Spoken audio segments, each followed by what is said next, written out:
আমাদের পুরাতন বিল্ডিং এ ক্লাস এবং ল্যাবে অসুবিধা ছিল, মানে ল্যাব ছিল দুইটা, কিন্তু ল্যাবের ভিতরে আবার ক্লাস করা লাগতো। আবার একটা ব্যাচ ল্যাবে ঢুকলে এই জন্য অপেক্ষা করা লাগতো ক্লাসগুলোতে। কিন্তু এখন এই নতুন বিল্ডিংটা হওয়াতে আমাদের আশা করি ক্লাস এবং ল্যাবের অসুবিধা, এই সংকটটা কেটে গেছে। এখন মোটামুটি নতুন ক্লাসরুম এবং ল্যাবে মোটামুটি আনন্দিত।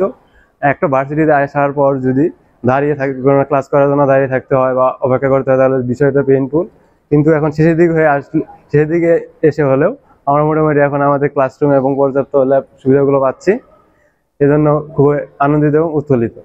আসে তখন এসেই টিন শেডে ক্লাস করতে হয়েছিল, যে কারণে তখন পুরোই হতাশা কাজ করছিল যে এত কষ্ট করে পড়ালেখার পরেও যদি টিন শেডের মতন জায়গাতে ক্লাস করা লাগে। সেজন্য পর আমাদের যেহেতু ক্লাসরুম ছিল না, সেহেতু আমাদের টিন শেডে ক্লাস করা লাগছিল। আমাদের কোনো ল্যাব ছিল না, যে কারণে সময় মতন ল্যাব পরীক্ষা কোনো কিছুই হচ্ছিল না। এখন নতুন যখন আসি 5-6 বছর ধরে দেখি বিল্ডিং এর কাজ চলছিল, কিন্তু কাজগুলো শেষই হচ্ছিল না। অবশেষে কাজগুলো শেষ হয়েছে, নতুন একটা বিল্ডিং পেয়েছি। এখন আমাদের আছে ডিপার্টমেন্টের ক্লাসরুমের সংকট নাই, নতুন ল্যাব থাকবে, ল্যাবগুলোতে পর্যাপ্ত কাজ বা পর্যাপ্ত ফ্যাসিলিটিস এগুলো আছে। এখন আমরা আমাদের মতো করে সুন্দরভাবে ল্যাবগুলো করতে পারবো। ক্লাসরুমের আর সংকট থাকবে না, বাইরে অপেক্ষা করা লাগবে না। শেষে আর যে কিছুদিন আছে, অল্প কিছুদিন আমরা আছে নতুন বিল্ডিং এ ক্লাসগুলো করতে পারবো। আমরা যখন ক্যাম্পাসে আসলাম অনেক সীমাবদ্ধ ছিল, যেমন ক্লাসরুমের সংকট, টিচারের সংকট, অনেক কিছু সংকট ছিল। আমরা ঠিকমতো অপরচুনিটি পাইনি, সব ধরনের সুযোগ সুবিধা পাইনি। এখন ক্যাম্পাস, এই যে জুলাই রেভলিউশনের ফলে ক্যাম্পাসে অনেক উন্নতি দেখতে পাচ্ছি। যেমন আমরা নতুন বিল্ডিং পেয়েছি, নতুন হল পেয়েছি, নতুন বিল্ডিং আমরা একটা ব্লক পেয়েছি, যেখানে অনেক ক্লাসরুম। নতুন ক্লাসরুমে যাওয়ার একটা অনুভূতি আলাদা। আমাদের প্রায় মাস্টার শেষ পর্যায়ে, এখানে আর বেশি দিন নয় আমরা চলে যাব, কিন্তু জুনিয়ররা অন্তত ভালো থাকবে বা ভালোভাবে ক্লাস করবে, আমাদের মতো ভোগান্তিতে পড়বে না। জুনিয়রদের উজ্জ্বল ভবিষ্যৎ কামনা করে এবং ক্যাম্পাসের ভবিষ্যৎ কামনা করি। আমি যদি বলতে চাই, প্রথমে আমাদের পুরাতন ইঞ্জিনিয়ারিং বিল্ডিংয়ে আমাদের যখন ডিপার্টমেন্ট ছিল, তখন আমাদের ক্লাসরুম হোক কিংবা ল্যাব রুম হোক, আমাদের সেটা মানে খুবই সংকট ছিল। আমাদের ডিপার্টমেন্টে বর্তমানে 12 থেকে 16 ব্যাচ রয়েছে, যার মানে হচ্ছে আমাদের ডিপার্টমেন্টে বর্তমানে 5টি ব্যাচ রানিং অবস্থায় আছে। তো যখন আমরা পুরাতন প্রকৌশল বিল্ডিংয়ে ছিলাম, তখন 2টি ক্লাসরুম এবং 1টি ল্যাব রুম আমাদের জন্য বরাদ্দ ছিল, এবং অস্থায়ীভাবে 1টি ল্যাব রুম বাইরে করা হয়েছিল, যার কারণে আমরা ক্লাসের খুবই সংকট অনুভব করেছি। আমাদের যখন বড় ভাইরা বা আমাদের অন্যান্য ব্যাচরা যখন ক্লাস করতো, 2টি ব্যাচ ক্লাস করলে আমাদের 4টি ব্যাচকে বা 3টি ব্যাচকে বাইরে দাঁড়িয়ে অপেক্ষা করতে হতো। অনেক সময় দেখা যেত পরীক্ষা হচ্ছে, যার কারণে একটি রুম পুরোপুরি ব্লক ছিল, 4টি ব্যাচই ক্লাস করতে পারতো না। এবং ল্যাবেও আমাদের অপ্রতুলভাবে ছিল জায়গা, ল্যাবের ইকুইপমেন্টস আমাদের খুবভাবে ছিল না, যেটা আমরা ল্যাবও করতে পারিনি ঠিকঠাক মতো। কিন্তু বর্তমানে ইউশেপ ইঞ্জিনিয়ারিং বিল্ডিংটি চালু হওয়ার কারণে আমি যতটুকু দেখছি যে প্রতি ফ্লোরে 4টি করে ক্লাসরুম, 3টি করে ল্যাব রুম বরাদ্দ দেওয়া হয়েছে, এবং আরও যতটুকু শুনেছি যে ইঞ্জিনিয়ারিং কয়েকটি ডিপার্টমেন্টকে নিচতলা 2টি করে ল্যাব রুম বরাদ্দ দেওয়া হচ্ছে, যার কারণে বলা যেতে পারে যে বর্তমানে আমাদের 5টি ল্যাব রুম, 4টি ক্লাসরুম হিসেবে আমরা পাচ্ছি, যেটা আমাদের জন্য খুবই পজিটিভ একটা সাইন। কেননা যার কারণে ডিপার্টমেন্টের 4টি ব্যাচ একসাথে ক্লাস করতে পারবে। ল্যাবের কোনো ঘাটতি বর্তমানে নেই বলাই চলে। যে আমাদের 17 বছর পর আমাদের আমাদের যে ক্লাসরুমে যে সংকটগুলো ছিল, সেই সংকটগুলো আলহামদুলিল্লাহ আমাদের এই বিল্ডিং বরাদ্দ দেওয়ার মাধ্যমে আমাদের এই সমস্যার সমাধান হয়েছে। আমি নগর অঞ্চল পরিকল্পনা বিভাগের ছাত্র।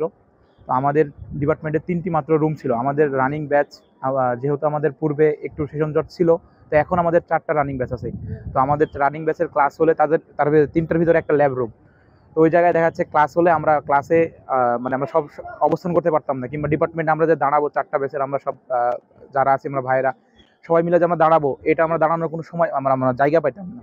তো আলহামদুলিল্লাহ আমাদের এখানে ডিপার্টমেন্ট বরাদ্দ পাওয়ার পরে এখানে আমাদের এনাফ পরিমাণ রুম আসছে, এখানে অনেক পরিমাণ স্পেস আছে। আশা করছি আমাদের যতটুকু পরিমাণ রুম আমাদেরকে দেওয়া হয়েছে, আমাদের যে পরিমাণ এরিয়া আছে, এতে আমাদের যে ক্লাস সংকট, আমাদের ভাইদের সাথে যে সম্পর্ক বলতে আমাদের দেখা সাক্ষাৎ, একসাথে আমরা কথা বলা, যে এই সুযোগটা তৈরি হয়েছে এখানে।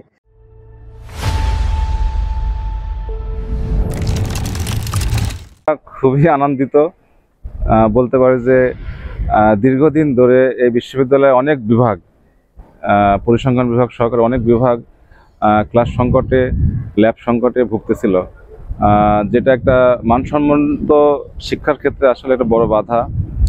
তো শেষ পর্যায়ে হলো প্রত্যেকটা বিভাগ একটা নিজস্ব ঠিকানা পেয়েছে, নিজস্ব আইডেন্টিটি পেয়েছে, শিক্ষা ক্লাসরুম পেয়েছে। আমি মনে করি এটা পাবনা ইউনিভার্সিটির শিক্ষা এবং গবেষণার ক্ষেত্রে একটা বড় ধরনের একটা মাইল ফলক। স্টুডেন্টের মধ্যে আসলে আমি যদি দেখছি মানে বরাদ্দ পাওয়ার পর থেকে সবার মধ্যে একটা আমেজ, মানে ঈদের আমেজের যেমন একটা খুশি আসে, এরকম একটা খুশির ভাব দেখছি। আমরাও অনেক খুশি, কারণ আমরা দীর্ঘদিন আজকে 17 বছর আমাদের নিজস্ব কোনো অফিস ছিল না, আমাদের বসার জায়গা ছিল না। ছাত্রদেরকে আমরা আসলে কিভাবে যে কাজ করেছে সেটা আমরা জানি। তো আমরা মনে করি যে আমরা যেমন খুশি, ছাত্ররাও তারা চায় যে একটা বিভাগ এগিয়ে যাক, তার নিজস্ব বিভাগে ভালো জায়গায় ক্লাস করতে পারে, এটা তাদের অধিকার আমি মনে করি। এবং এটা এতদিন বঞ্চিত ছিল, এটাই আমাদের কাছে খারাপ লাগছে যে দীর্ঘদিন ধরে তারা এই ধরনের প্রবলেম থেকেও মেনে নিয়েও তারা যে আসলে এই ক্লাসগুলো করছে, এটাই আমার কাছে তারা এই মানে মানটা বজায় রাখছে, তারা এটাই আমার কাছে ভালো লাগছে আর কি। পাবনা বিজ্ঞান ও প্রযুক্তি বিশ্ববিদ্যালয় ইংরেজি বিভাগ শুরু হয় প্রতিষ্ঠায় 2015 সালে। তো প্রতিষ্ঠার পর থেকে আমরা লাইব্রেরি বিল্ডিংয়ের 3 তলাতে ছিলাম। তো সেখানে একটা অফিস কক্ষ এবং পাশে একটা ক্লাসরুম দিয়ে আমাদের যাত্রা শুরু। পরবর্তীতে মহুয়া ভবনে আমরা আমাদের বিভাগের কার্যক্রম চালিয়েছি। তো বর্তমানে যে দুটো 12 তলা একাডেমিক ভবন হয়েছে, আমাদের স্থান সংকুলানটা, স্থানের যে সমস্যাগুলো ছিল, খুবই সমস্যাগুলো মিটে গেছে। আমরা পর্যাপ্ত জায়গা পেয়েছি। তো এটা আসলে সত্যি খুব আনন্দের একটা বিষয় যে আমরা এখন আমাদের একাডেমিক কার্যক্রমগুলো এবং বিভাগের প্রশাসনিক কার্যক্রমগুলো খুব ভালোভাবে সম্পন্ন করতে পারবো। আমাদের শিক্ষার্থীরাও খুশি, নতুন ভবনে তারা তাদের ক্লাস করতে পারছে। আমার মনে হয় যে তারা পড়াশোনায় আরও মনোনিবেশ করতে পারবে এবং খুব ভালোভাবে তাদের শিক্ষা কার্যক্রম চালিয়ে যেতে পারবে। পাবনা বিজ্ঞান ও প্রযুক্তি বিশ্ববিদ্যালয়ে 2009 সালের 4 এপ্রিল থেকে অনানুষ্ঠানিকভাবে শিক্ষা কার্যক্রম শুরু হয়েছিল আমাদের পার্শ্ববর্তী একটা শিক্ষা প্রতিষ্ঠান টিচার্স ট্রেনিং কলেজের ভিতর থেকে, এবং পরবর্তীতে আমরা 2015 সালের দিকে আমাদের এই মূল ক্যাম্পাসে স্থানান্তরিত হয়েছিলাম। এবং সেখানেও যখন আমরা প্রায় 10-12টি ডিপার্টমেন্ট ছিলাম, অনেক রুমের সংকট ছিল, কিন্তু বিগত প্রশাসন তার এত রুম সংকট থাকা সত্ত্বেও প্রায় আরও 9টি ডিপার্টমেন্ট খুলে আসলে আমাদের সবার জন্য অনেক কষ্টের কারণ হয়ে গিয়েছিল। এবং তোমরা নিজেরাও জানো যে আমাদের ক্যাফেটেরিয়া, যেখানে শিক্ষার্থী, শিক্ষক এবং অন্যান্যদের বসার জায়গা এবং নিজেদের একটু রিফ্রেশমেন্টের এক জায়গা, সে জায়গাটাতেও 2টি বা 3টি ডিপার্টমেন্ট, ইউআরপি এবং ওখানে কেমিস্ট্রির একটা ল্যাব ছিল, এবং পাবলিক অ্যাডমিনিস্ট্রেশন ডিপার্টমেন্ট কিন্তু এই ক্যাফেটেরিয়াতেই চলেছে। আবার পার্শ্ববর্তী আমাদের ইংরেজি ডিপার্টমেন্টটা, আমাদের যে সেন্ট্রাল লাইব্রেরি, ওখানে একটি কম্পিউটার ল্যাব, সেই ল্যাবটিতেও তাদেরকে একটা ডিপার্টমেন্ট দিয়ে তাদেরকে একটা দিয়ে আমাদের লাইব্রেরিতে হ্যাম্পার করেছে স্টুডেন্টদের জন্য। এবং এরকম করার পরেও বিভিন্নভাবে শিক্ষকরা বিভিন্ন সময় মহুয়া ভবনে একটা ক্লাসরুম ছিল আর্টসের কয়েকটি সাবজেক্টের, অনেক কষ্ট করে রোদ বৃষ্টি পানি কাদা মারিয়ে তারা এখন ক্লাস নিয়েছে, এবং বৃষ্টি হলে প্রায় তো ক্লাসগুলো ডুবেই থাকতো। এখানে ওঠার পরে শিক্ষার্থীদের ভিতরে যে সকল যত আনন্দ এবং যত উচ্ছ্বাস, এবং শিক্ষকদের ভিতরেও যত উচ্ছ্বাস, এটা আসলে ভালো বলে ভাষায় প্রকাশ করা যাবে না। এজন্য সত্যই আমি অন্তঃস্থল থেকে বর্তমান প্রশাসনকে অবশ্যই অভিনন্দন এবং ধন্যবাদ জ্ঞাপন করছি।